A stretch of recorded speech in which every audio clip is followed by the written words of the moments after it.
The golden secret of the USS Monitor. You think you know the American Civil War.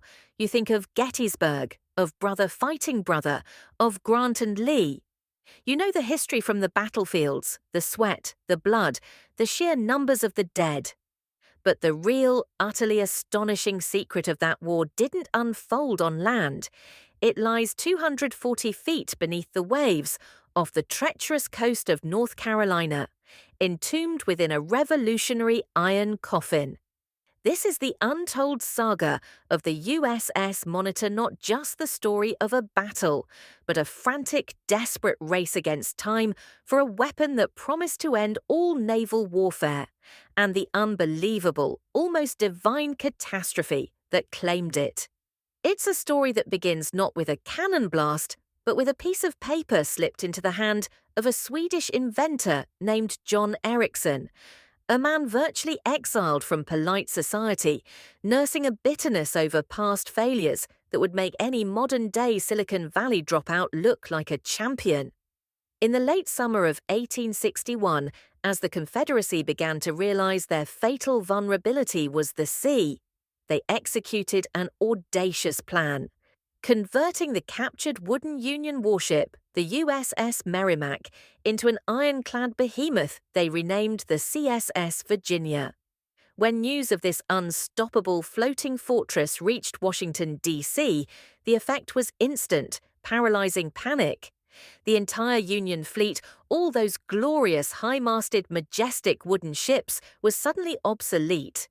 President Lincoln, grasping the severity, convened an emergency board. Their mission: build an ironclad to counter the Virginia and build it immediately.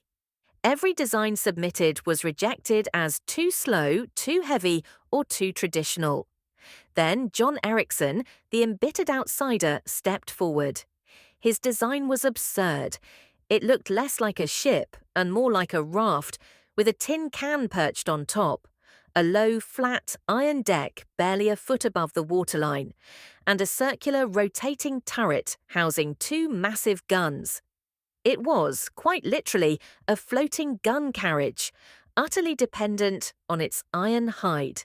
The Navy board laughed. They called it a cheese box on a raft, a sewing machine. One admiral declared it would sink the moment it was launched. But the Union had no choice. Under an impossible deadline, 100 days, Ericsson was given the contract.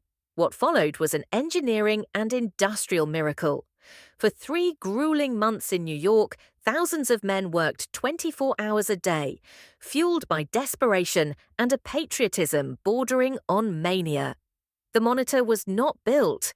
It was forged in a blinding flash of industrial might. They invented techniques on the fly, casting, rolling, and bolting 1,500 tons of iron into a weapon unlike anything the world had ever seen. The ship was launched on January 30th, 1862. It looked menacing, futuristic, and terrifyingly fragile. The clock was ticking down to zero. The Confederate Virginia was already complete and waiting to strike.